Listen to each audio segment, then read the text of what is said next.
My father lies. He's always hidden what he really has. When I heard my own daughter spit those words in front of a judge, it felt like the floor had collapsed beneath me. My heart raced, my legs weakened, and for a moment I was convinced that everyone in that courtroom, every stare, every whisper, every held breath, believed her. Before I continue this account, let me ask you something. Drop a comment telling me where you're watching from, and hit subscribe. Because every comment and every subscription is like a hammer of justice. Together, we prove that respect within a family isn't a favor, it's a duty. The whole courtroom turned toward me. Attorneys, interns, clerks, even a few curious onlookers sitting on the wooden benches. I, Thomas Walker, 63 years old, a retired carpenter, now stood exposed as if I were the defendant in some crime that never happened. The Fairfield County Courthouse felt unbearably heavy that cold November morning. The worn carpet muffled footsteps, but nothing could mute the echo of that accusation. The dark wood-paneled walls seemed to close in on me, and the silence. The silence only made it more suffocating. My daughter Amanda stood tall, her voice sharp. On the bench beside her, my ex-wife Karen sat with arms crossed, eyes hard and satisfied, as if every word from Amanda's lips was also her personal victory. Judge Henderson, glasses balanced on the tip of his nose, listened without moving a muscle. My fingers, calloused from a lifetime of working with wood, gripped the cold bench. I remembered every sleepless night, every table carved, every check written to cover her college tuition, and now I was being called a liar by my own blood. Heat rushed to my face, shame, anger, and the fear of being crushed in front of everyone. A murmur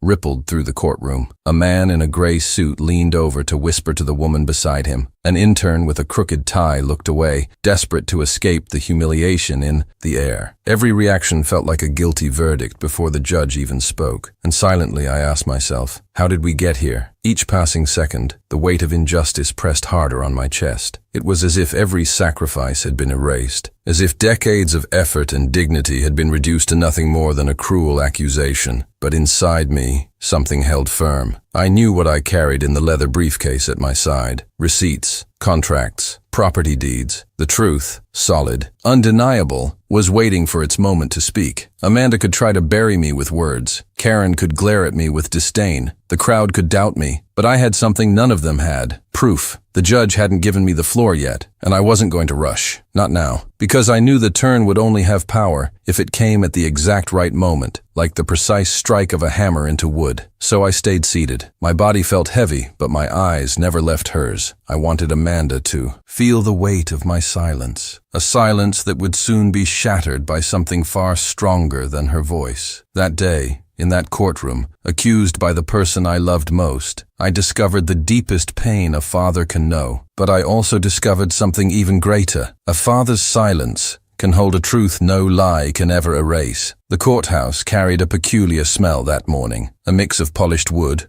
old paper, and forgotten cold coffee. Light from the tall windows cut across the worn carpet like stage spotlights, illuminating one character at a time in this theater of pain. I sat at the party's bench, yet I felt like I didn't belong. I was an intruder in a script that my daughter and ex-wife seemed to have written together. Amanda, standing, was the star actress. Karen, the silent accomplice, played the shadow. And I was only the target. Amanda wore a flawless navy blue suit, the kind that screams professionalism and confidence. Her hair was pinned into a tight bun, her makeup understated but cold, erasing any trace of vulnerability. To anyone watching, she looked unshakable, upright, clear-voiced, words as sharp as blades. No one would ever imagine she was the same little girl who once clutched my hand, trembling on her first day of school. She addressed the judge as if delivering a lecture, steady, deliberate, looking straight into his eyes. She used legal terms, tried to sound impartial, but every phrase carried the weight of accusation. I could hear how she stressed certain words: fraud, hide, lie, each syllable chosen to crush me in front of strangers. Karen sat behind her, arms crossed, her expression far too stern to be neutral. What cut deepest wasn't Amanda's words, but the satisfied gleam in Karen's eyes, as if every accusation was her personal trophy. She didn't need to speak. Her silence screamed allegiance to Amanda. At the center sat Judge Robert Henderson, a man of commanding presence, tall, with neatly combed gray hair and thin-rimmed glasses sliding down his nose. Known for being fair but relentless, he never raised his voice, which made each word land like iron. While Amanda spoke, he only scribbled notes, occasionally adjusting his glasses and glancing up to study our expressions. Behind him, the Ohio State seal gleamed under the window's light. Sometimes I fixed my gaze on it, just to keep from breaking when I looked at Amanda. It was my anchor, a reminder of justice, even when everything seemed lost. The gallery was lined with creaking wooden benches. A row of nervous law interns scribbled notes frantically, treating every moment like gold. Beside them, two seasoned lawyers whispered to each other, faces tight with suspicion. I felt strangers' eyes judge me, weighing my life without knowing a single step of it. And me? I was there in a modest, slightly worn suit, the one I saved for serious occasions. The sleeves hid years of workshop scars, burns, scratches, hardened skin no soap could wash. Awe away. My hands rested on the leather briefcase by my side, the same one I'd carried for more than 20 years. Inside were my real witnesses, receipts, contracts, deeds, not just papers, fragments of my life. While Amanda kept speaking, I silently reviewed each document inside that case, each piece of proof ready to dismantle her words. But it wasn't the time yet. I knew that to be heard, I would have to wait for the perfect moment. Sometimes silence can cut sharper than anger. There was also the prosecutor, a heavy-set man with a deep voice who spoke little but watched everything. His arms rested on the table, fingers tapping faintly as if measuring the rhythm of the hearing. On my side, my lawyer, far too young to inspire complete confidence, shuffled nervously, rearranging papers,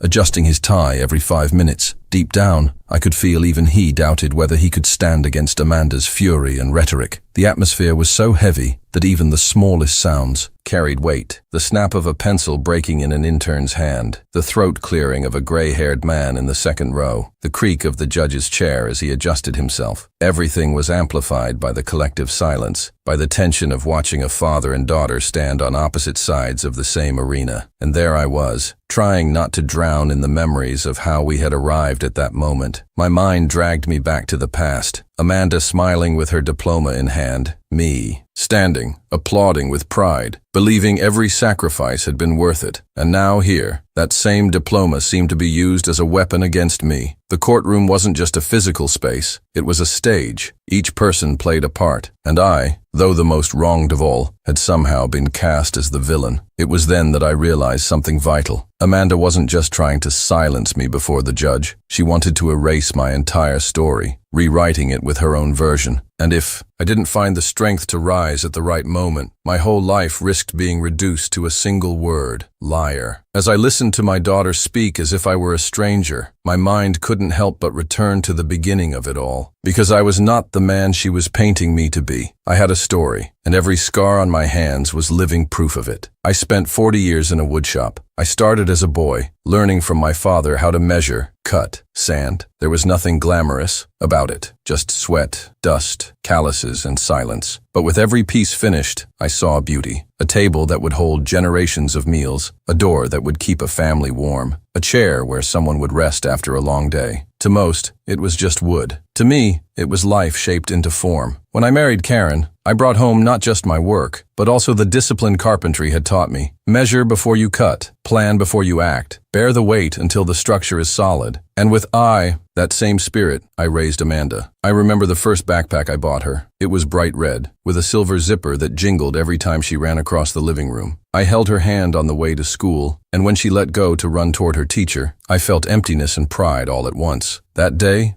I promised myself she would never go without, and she never did. While other fathers rested on Sundays, I was in the shop. While friends traveled, I stayed home saving every dollar. Every contract signed, every piece of furniture delivered was converted into tuition, books, courses. When Amanda said she wanted to study law, my heart filled with hope. I thought, she'll become what I never could. She'll live the life I never had. But paying for law school was like carrying an oak beam on my shoulders. There were months when I had to sell my own furniture to cover the checks. Others when I skipped buying my medication just so the tuition wouldn't fall behind. I never told her. I didn't want her to feel guilt or burden. I wanted her to feel free. And when years later, I saw her holding that diploma, cap and gown, tears of joy running down her cheeks, I thought every sacrifice had been worth it. She hugged me and said, "Dad, I only made it this far because of you." Those words etched themselves into me. That was my victory. But life has a cruel way of turning gratitude into forgetfulness. Time passed. Amanda grew closer to her mother, farther from me. She began to see me not as the man who carried her, but as the old carpenter who didn't understand the modern world. One night at dinner, I still remember hearing her say, "Dad, you don't know how to handle money. If it weren't for me and Mom, you would have lost everything by now." Those words hurt more than any callus on my hands. So when she accused me in that courtroom, my mind flashed back to that moment, because it wasn't just about assets or property. It was about how my daughter chose to see me, disposable,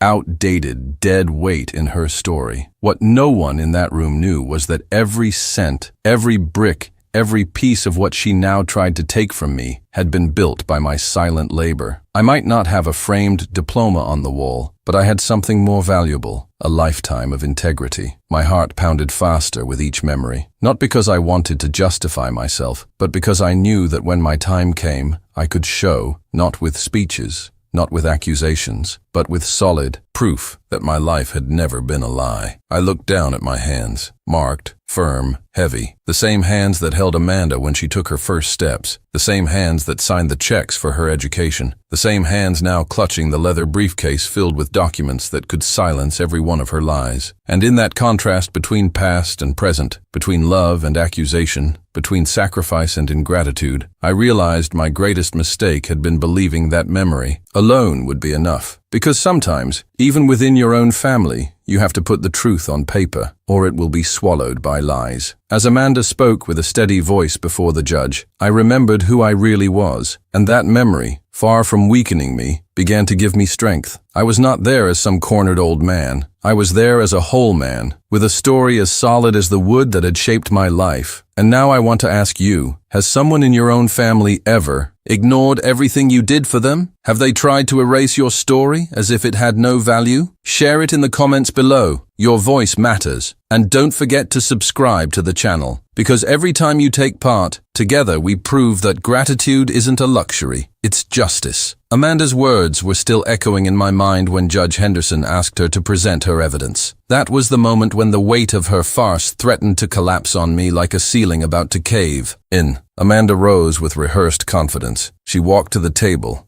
the sharp click of her heels striking the floor in rhythm with her accusation. She opened a black folder and with calculated movements began spreading papers across the polished wooden bench. "Your Honor, here are the records proving my father has always hidden assets. For years he evaded division of property, transferred money without informing the family, and concealed documents that should have been shared." Each phrase was a clean strike. I watched her point to the papers as if they were knives driven into my reputation. The entire courtroom leaned forward, straining to follow. The interns scribbled frantically, the older attorneys exchanged glances, and even the security guard near the door raised his eyebrows. The judge picked up the first document she handed him, adjusted his glasses, read in silence for several seconds, then lifted his gaze toward me. That look was worse than any early verdict. It was as if he asked, "Well, Mr. Walker, what do you have to say about this?" My throat went dry. I wanted to speak, but it still wasn't my turn. Amanda, realizing the impact she was making, raised her tone. "He signed checks in secret. He moved money into his personal account without ever telling me or my mother. Look at these amounts, Your Honor. They don't match the life of someone who always claimed to live off modest work." My ex-wife, Karen, nodded subtly, reinforcing Amanda's words with a tilt of her head, as if silently confirming every accusation. It was a calculated performance, a silent theater. Her look said, "See, he's always been like this." With every page Amanda flipped, I felt my dignity being crushed. She showed scattered receipts,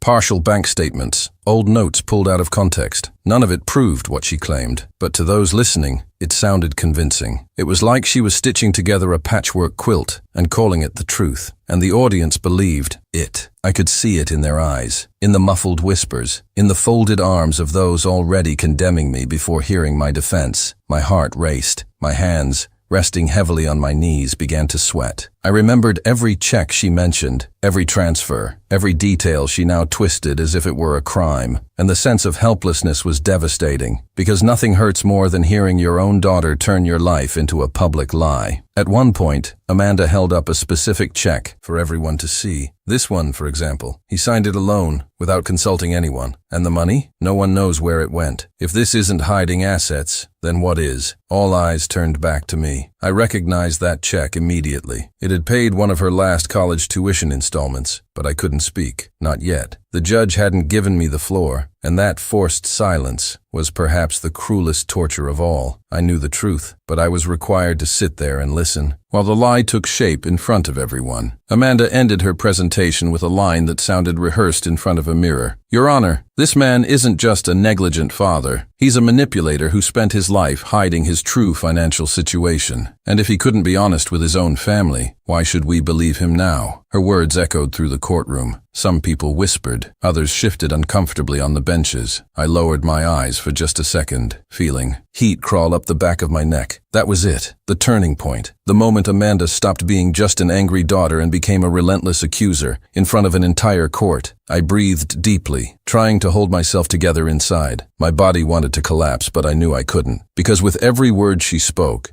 every accusation, every carefully stitched lie, I was getting closer to the moment when I could finally show the truth. And in that cruel contrast between her crushing voice and my suffocating silence, I realized something. The reversal would have to be public. It wouldn't be enough to confront her privately. The truth had to be revealed in front of everyone, with the same weight, the same force. As Amanda returned to her seat beside her mother, wearing a victorious smile, I gripped the leather briefcase at my side. The leather creaked under my calloused fingers. It was as if it whispered to me, "Inside here lies your answer. Hold on just a little longer." The courtroom seemed to breathe with me. The heavy air, the eyes fixed on me, the anticipation of everyone waiting for my turn. And in that instant I understood. This hearing wasn't just about documents or property. It was about something far greater, a father's fight, not to be erased by his own daughter. After Amanda's presentation, it felt like a wall had collapsed on me. But she hadn't come only to land one heavy blow. She had prepared to bleed me slowly, piece by piece. Each new statement was one of those cuts. Small, but repeated. She began quoting old messages, chopped out of context. A note I once wrote to Karen, apologizing for being late on bills, was now labeled a confession of moral bankruptcy. A single line in an old email, "I'll handle it myself," turned, in Amanda's mouth, into proof that I had lived hiding everything. I listened as the air around me grew heavier. Every piece of my life was being stripped away and twisted before people who had never truly known me. I was being judged not by my actions, but by the cruel spin my own daughter put on them. Karen, sitting behind her, made small gestures that only I seemed to notice. A nod, a glance of approval. She was Amanda's private audience, cheering on each new accusation. She didn't need to speak. Her face displayed full complicity, and that cut deeper than words. Judge Henderson remained rigid, but I saw him noting each point carefully. The sound of his pen scratching paper felt louder than usual, as if every mark was being carved into my skin. Around me, people murmured. Some avoided my eyes. Others shook their heads slowly as if to say, "Looks like he wasn't who he claimed to be." With every twisted detail, my humiliation grew. It wasn't just the accusation of a crime. It was the dismantling of my entire life. She recalled nights when I came home late, exhausted from endless work, and told her mother. He was always gone, never explaining anything. As if those nights hadn't been spent keeping food on the table. As if every minute away wasn't the price I paid, so she could have the very future she was now using against me. The worst came when Amanda cited witnesses who weren't even present. My mother always told me he kept money for himself, that we were never his priority. The line fell over the courtroom like an unwritten verdict. I couldn't respond, not yet. It was just her word against mine, and hers, wrapped in polished speech, sounded stronger. I clenched my jaw, my eyes fixed on the leather briefcase by my side. With every accusation, every stab, I repeated silently, "The truth is here. Hold on, don't break yet." My whole body wanted to react, to stand and shout, but I knew if I lost control, everything would turn against me, so I endured it. Each word of hers fell on me like acid rain, burning on the outside, but hardening me on the inside. Deep down, I understood something. Amanda wasn't just trying to make a legal case. She wanted to destroy me as a man, to erase my image as a father, stripping away every trace of authority I had left. And in a way, she was succeeding. I could see it in the eyes around me. The respect was already gone. That's when I understood the true size of the battle. It wouldn't be just against her legal accusations. It would be against my daughter's selective memory, against my ex-wife's bitterness, against a courtroom already filled with doubt. I wasn't just fighting for my house, or for my property. I was fighting for my dignity. The judge called for a recess. People stood up, whispering, straightening their clothes. Amanda and Karen spoke quietly to each other, smiling discreetly, as if victory already belonged to them. I stayed seated, my hand firm on the briefcase. I knew that war was far from over, and inside me, a certainty grew. Every one of those small stabs would have an answer, not with fiery words, but with solid proof. And when the time came, those who looked at me with contempt would witness the silent force of truth. And you, listening to me now, have you ever felt that pain? Not from one single blow, but from dozens of small cuts that seemed to strip pieces of your dignity? Share it in the comments. Your story matters. And don't forget to subscribe to the channel, because every time you participate, together we prove that no one can erase the truth of a life lived with honesty. The recess ended too quickly. When we returned to the courtroom, the air felt even heavier, as if everyone carried the weight of their expectations for the ending. Amanda adjusted her navy suit, fixed her perfect bun, and walked to her place like someone reclaiming a throne. Karen, just behind her, wore the same cold confidence, as if the battle was already won. I, on the other hand, felt like a man about to cross a fragile bridge. Every step could mean a fall, but even with my tired body and wounded soul, a quiet strength pushed me forward. My fingers brushed against the leather briefcase on the bench. That object was more than an accessory. It was like a beating heart at my side. Inside it, every receipt, every deed, every contract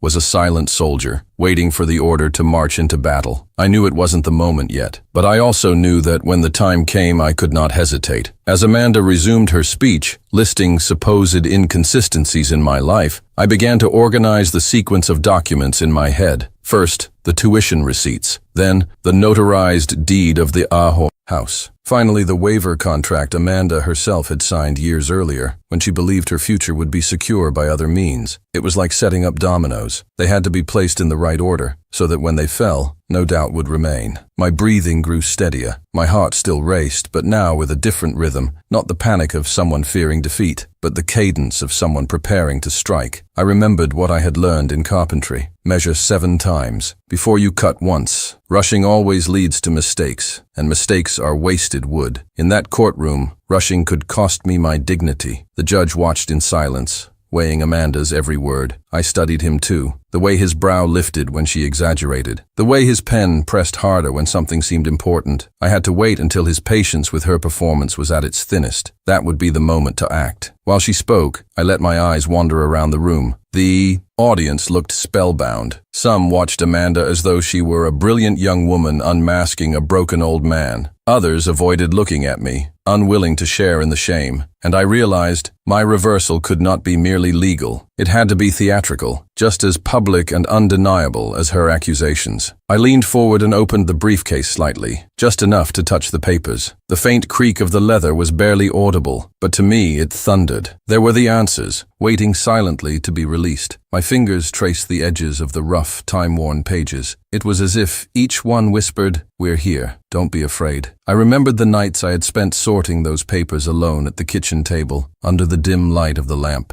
digging through drawers, old folders, even boxes forgotten in the attic. Every document I found was like recovering a piece of myself Amanda had tried to erase. I wasn't just gathering evidence. I was reconstructing my life, page by page. Amanda kept hurling accusations, but something inside me had shifted. Her words still reached my ears, but were muffled by the growing certainty in my chest. Her voice became background noise, while truth pulsed quietly beside me. Karen noticed me open the briefcase. For a split second, her eyes narrowed. Quick, but I caught it. She knew I had something. She just didn't know what, and that flicker of doubt in her eyes gave me even more strength. I closed the briefcase again and leaned back. On the outside, I looked silent, maybe even beaten, but on the inside, every detail was measured, planned, ready. When the judge finally announced it was my turn to speak, the courtroom seemed to hold its breath. Amanda smoothed her skirt, certain her version had already conquered the room. Karen crossed her arms, confident that a handful of clumsy words from me would be enough to end it. But I knew their battle was noise, mine would be silence, turned into proof. At that moment, as the judge granted me the floor, I was no longer the cornered man who had walked in that morning. I was the carpenter who had learned to wait for the right moment to cut, and the strike I was about to deliver would be final. Judge Henderson adjusted his glasses at the tip of his nose and looked straight at me. "Mr. Walker, you have the floor. You may present your defense." The room sank into silence, the kind of silence heavier than shouts. Every eye fixed on me, curious, skeptical, some already convinced of my guilt. I drew in a deep breath. My lungs burned with the courthouse's cold air. Then I stood, slowly, like a man carrying the weight of a lifetime on his shoulders. The wooden bench creaked behind me, and that small sound echoed like the announcement that something was about to change. My eyes scanned the room before I spoke. I saw the interns leaning over their notepads, pens frozen in the air, ready to capture every word. I saw Karen, arms crossed, lips pressed tight, as if saying, "Get this over with." I saw Amanda, tall, straight, wearing that subtle smile of someone certain they had already won. And it was at her that I looked first. I placed my hand on the leather briefcase that had sat silent at my side all day. I lifted it, set it firmly on the table, and the solid thud made several heads turn. "Your Honor, throughout this hearing I've been accused of being a liar, a father who hides, manipulates, betrays. I stayed silent until now, not because I accepted those words, but because I wanted everyone to hear them clearly. And now it's time for the truth to speak." I opened the briefcase. The leather creaked. The old pages seemed to breathe again. I took out the first bundle of documents, worn by time, but untouched in value. "Here are the tuition receipts for my daughter's law school. Every one of them paid by me, month after month, for 4 years. Money that came from these very hands, the hands you called fraudulent." I walked up to the judge and handed him the envelope. He opened it, examined the papers. The sound of each sheet being turned echoed through the courtroom, every page like a hammer striking wood into place. The judge furrowed his brow, shook his head slightly. A murmur rippled through the audience. I saw interns exchanging looks. One even pushed his glasses up, startled. Amanda shifted in her chair, her smile faltering for the first time. I didn't wait for her to react. I returned to the briefcase, pulled out another document, the deed to the house. The paper bore the seal of the notary, the official stamp, the certified signature. I held it up firmly. "This is the deed to the house they claim I hid, registered in my name, notarized, public. There was never concealment. What there was work. Work that cost me 40 years of my life." I handed that document to the judge as well. Henderson read it carefully, his eyes narrowing. I could feel the weight beginning to shift. Karen bit her lip. Amanda avoided my eyes, but the flush on her face gave her away. I could see her mask beginning to crack, but it still wasn't enough. There was one last blow, the piece that would dismantle the entire charade. From the briefcase, I took a thinner contract, but one of priceless value. The waiver Amanda had signed years earlier, formally declaring she had no claim on the house. I raised the paper. The courtroom grew even quieter. "And finally, Your Honor, this is the document my daughter signed in 2015, when she chose another path. Here is her signature. Here is the notary's seal. How can anyone accuse me of hiding a property she herself renounced?" I handed the contract to the judge. He held it, read it slowly, then lifted his eyes to Amanda. And for the first time I saw not just attentiveness on Henderson's stern face, but a flash of contained indignation. The gallery began to stir. Whispers spread. Eyes turned toward Amanda. An attorney in the back straightened his jacket, shaking his head, like a man watching a live collapse. I remained standing. I didn't shout. I didn't flare up. I let the papers speak. Truth doesn't need to scream. It carries its own weight. I turned my eyes to Amanda. She squirmed, her gaze fixed on the table, refusing to look at the judge. Karen, behind her, tried to hold her composure, but her hardened expression could no longer hide the defeat. This was the scene I had waited for in silence. The entire courtroom, that once stared at me with suspicion, now turned against the lies. I was no longer the cornered man. I was the father who, in silence, had guarded every piece of proof, every detail, for this very moment. And for the first time that day, my breathing eased. The cut had been made, and the structure Amanda had built out of lies was crumbling before everyone's eyes. The room felt suspended in time. My last words still echoed, but it wasn't my voice filling the space anymore. It was the evidence itself, cold, solid, undeniable. Judge Henderson leafed slowly through Amanda's signed waiver. Each page turned was a thunderclap in the heavy silence. I looked around. I saw interns exchanging nervous glances as if they couldn't believe what they were witnessing. I saw veteran attorneys, once doubtful, now scratching their chins, folding their arms, whispering to each other, and I saw Amanda, rigid in her chair, her hands locked on her knees,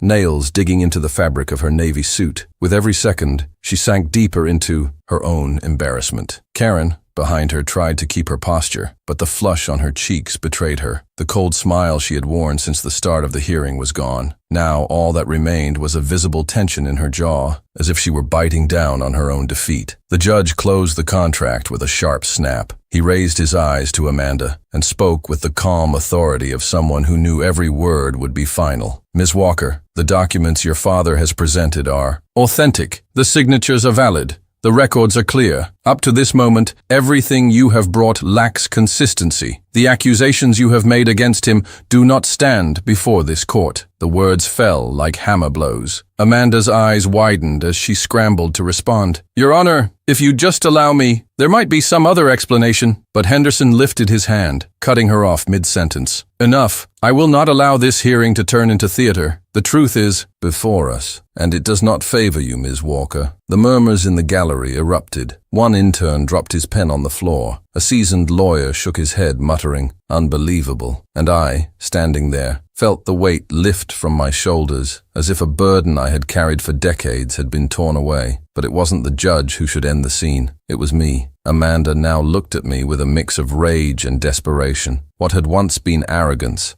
was now shame poorly disguised. And in that moment, I found the strength to say the words I had held back since the very beginning. I straightened my back, drew a deep breath, and spoke firmly, not shouting, but letting every syllable weigh heavy in the air. You wanted to silence me, Amanda, but the truth spoke louder than any of your words. A deafening silence followed. It was as if even the clock on the wall had stopped. The eyes of the courtroom turned toward me, and for the first time since the start of the hearing, there was no suspicion in them. There was respect. Amanda lowered her face. Karen looked away, staring at the floor, and Judge Henderson simply leaned back in his chair, releasing a heavy sigh, as though confirming to himself that justice had found its course. That sentence wasn't just for Amanda. It was for everyone in that room, for every eye that judged me without knowing my story, for every whisper that branded me a liar, for every person who believed a father could be reduced to the bitter words of an ungrateful daughter. My entire body trembled, not with fear, but with the release of everything I had contained until that moment. It was as if every muscle, every vein, every heartbeat shouted the same phrase. The truth won. For a brief instant, the courtroom was no longer a cold chamber of judgment. It was a stage where lies had been unmasked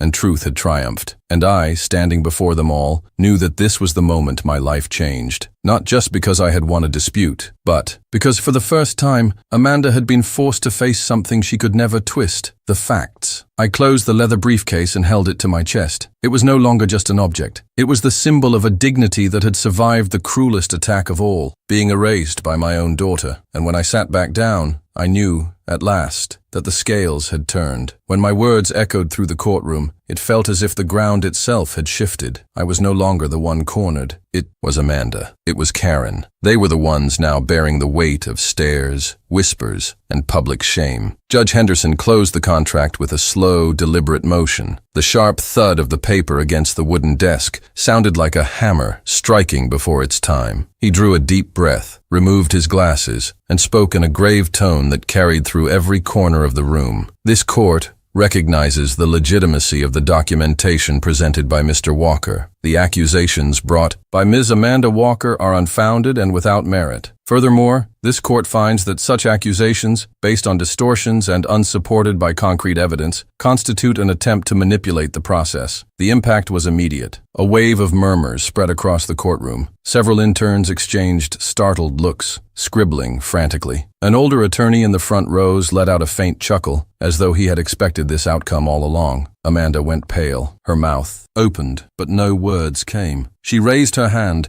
pleading for one last chance to defend herself, but Henderson cut her off instantly. You've had ample time to speak. Now it is time to face the consequences. Karen, sitting behind her, could no longer hide the expression of defeat. She crossed her arms, but the rigid posture was just a facade. Slowly, her head lowered, and she didn't dare lift her eyes to meet mine. I sat once again, clutching the briefcase against my chest. not because I needed it anymore, but because it had become my shield, the symbol that truth had survived everything. The judge continued firmly. In addition to rejecting this action in its entirety, this court will consider appropriate legal measures regarding the false allegations presented. Perjury is not merely a family matter. It is a crime, and this court will not tolerate contempt for justice. The words struck hard. Amanda shuddered. Karen bit her lips until the color drained from them. I, on the other hand, felt a calm wash through my body. It wasn't joy. It wasn't triumph. It was relief. The weight of months of humiliation finally began to fade. The same audience that had once stared at me with suspicion now looked at me differently. Some with respect, others with shame, embarrassed for ever doubting me. There was even a quiet pride in the air, as if they had witnessed something greater than a trial, the victory of a man over his own daughter's betrayal. Amanda tried to stand abruptly, maybe to escape the stares, but stumbled in her rush. The scrape of her heels against the floor betrayed her desperation. Karen grabbed her arm, whispering something I couldn't hear, but I saw. I saw the shame on her face. I saw defeat in every gesture. The judge brought down his gavel. Court is adjourned. The sound echoed like the final period of a story written in blood, sweat, and silence. People rose, talking among themselves. Some glanced at me quickly, as if wanting to apologize without words for believing the lie. Others simply observed me with the curiosity of witnesses to a scene that would be retold for weeks. I stayed seated a moment longer. I needed to feel the floor beneath me, to breathe that moment in until the very end. The wooden bench that had felt cold before now seemed warm, as if whispering, "You endured, you prevailed." I rose slowly, took my briefcase, tucked it under my arm, and walked toward the exit. Amanda and Karen were already ahead, hurrying down the hallway as though fleeing from their own ghosts. I heard the whispers. She lied. What a disgrace. He was right all along. Every phrase was proof that didn't need to be on paper. It was a moral verdict no law could erase. At the door, one of the court staff, a young man who hadn't spoken until then, stepped close and murmured, "Mr. Walker, congratulations. You didn't deserve this." I met his eyes and only nodded. I couldn't speak, not because of the weight of humiliation, but because of, the force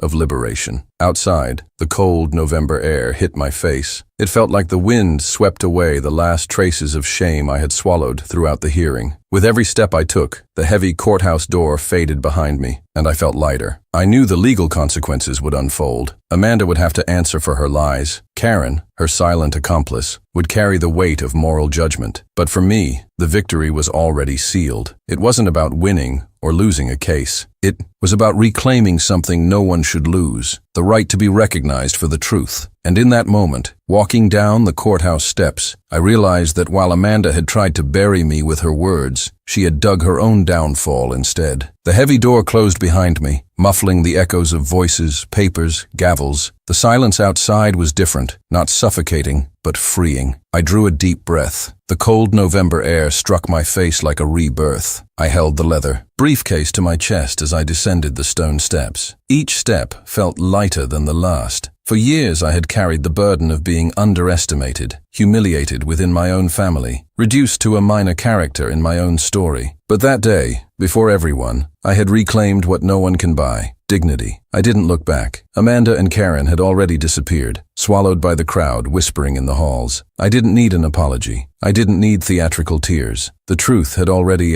done its work. The judge had spoken. The audience had seen. And above all, I had endured. I walked to my car, a simple sedan marked by time, but one that had always carried me wherever I needed to go. I ran my hand over the steering wheel before getting in, as though thanking a silent companion for the journey. I started the engine and sat for a moment, staring at the courthouse one last time. That's when it struck me. This battle was never just about inheritance, documents, or accusations. It was about the memory of a lifetime of work, about not letting anyone, not even my own daughter, erase my story with twisted words. Ingratitude cuts deeper than any knife, but justice, when it finally rises, is like a balm that heals old wounds. I knew Amanda would face the legal and moral weight of her choices, but inside, I no longer wanted to carry bitterness. I just wanted to move forward, free from the weight of being seen as something I never was. I drove home. When I arrived, I stopped in front of the wooden porch I had built myself years ago. The afternoon sun washed the steps in gold. I sat down in the creaking chair, and for the first time in months, I could breathe in peace. I closed my eyes and thought, the greatest inheritance a man can leave behind is not a house, nor money, nor bank accounts. It's the certainty that his dignity remained intact, even when they tried to take it from him. And maybe that's the lesson I want to leave with you. You can lose possessions, you can lose status, you can even lose the respect of those you love most. But if you don't lose the truth about who you are, then nothing is truly lost. And now I want to hear from you. Has anyone ever tried to silence your voice inside your own home? Has anyone tried to paint you as someone you're not? Share it in the comments. Your story matters. And don't forget to subscribe to the channel, because every time you take part, every time you comment, we prove together that respect isn't begged. 4. Respect is earned.